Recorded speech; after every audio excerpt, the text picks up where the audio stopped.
കാത്തിരിപ്പിന് വിരാമമായിട്ടാണ് ഗൈസ് ഈ സംഭവം നമ്മുടെ കയ്യിൽ കിട്ടിയിട്ടുള്ളത്. വേറൊന്നുമല്ല, ഒരു ജേർണൽ സെറ്റാണ് കേട്ടോ. ഒരു ക്യൂട്ട് പേർപ്പിൾ ജേർണൽ സെറ്റാണ്. അപ്പോൾ ഇതിലാദ്യമായിട്ട് തന്നെ വരുന്നത് ഒരു ജേർണലാണ്.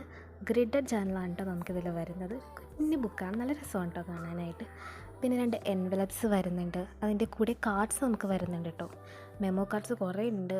3 സെറ്റ് കാർഡ്സ് നമുക്കിതിൽ വരുന്നുണ്ട്. പ്ലാനേഴ്സും ടു ഡു ലിസ്റ്റും ഒക്കെ ചെയ്യാനായിട്ട് അടിപൊളിയായിട്ടുള്ള സംഭവമാണ്. പിന്നെ നമുക്കിതിൻ്റെ അകത്ത് വരുന്നത് പിക്ചേഴ്സായിട്ടുള്ള കാർഡുകളാണ് കേട്ടോ. അത് നമുക്ക് ഒട്ടിക്കാനൊക്കെ നല്ല രസമായിരിക്കും. പിന്നെ സ്റ്റാമ്പ്സ് വരുന്നുണ്ട്. എനിക്ക് തോന്നുന്നു 30ഓളം സ്റ്റാമ്പ്സിൻ്റെ അകത്തുണ്ട്, ഓരോ ഡേറ്റ് വെച്ചിട്ടുള്ളത്.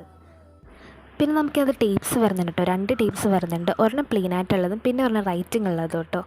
പിന്നെ നമുക്ക് വീണ്ടും കാർഡ്സ് ഇതുപോലെ നമുക്ക് ഒട്ടിക്കാൻ പറ്റിയ സംഭവങ്ങൾ വീണ്ടും വരുന്നുണ്ട്, കുറേ ഉണ്ട് കേട്ടോ. പിന്നെ സ്റ്റിക്കേഴ്സ്, അതാണ് എടുത്ത് പറയേണ്ടത്. റൈറ്റിംഗ് സ്റ്റിക്കേഴ്സും ഉണ്ട് കേട്ടോ. പിന്നെ ഇതുപോലെ നമുക്ക് പേപ്പേഴ്സ് വരുന്നുണ്ട്. സ്ക്രാപ്പിംഗ് പേപ്പേഴ്സൊക്കെ അടിപൊളിയായിട്ട് വരുന്നുണ്ട്. അടിപൊളിയാണ് കേട്ടോ, സീരിയസ്ലി. പിന്നെ ഇത് ഞാൻ അതിൻ്റെ പാക്കിങ്ങിൽ നിന്ന് പറിച്ചെടുത്തിട്ടുള്ളൊരു സ്റ്റിക്കറാണ് കേട്ടോ. നമുക്ക് എപ്പോഴെങ്കിലുമൊക്കെ യൂസ് ചെയ്യാമല്ലോ. നല്ല ക്യൂട്ടായിട്ടുള്ളതുകൊണ്ട് ഞാൻ അതങ്ങനെ പറിച്ചെടുത്തു. അപ്പോൾ എൻ്റെ ലിങ്ക് ഞാൻ കിട്ടുവാണെങ്കിൽ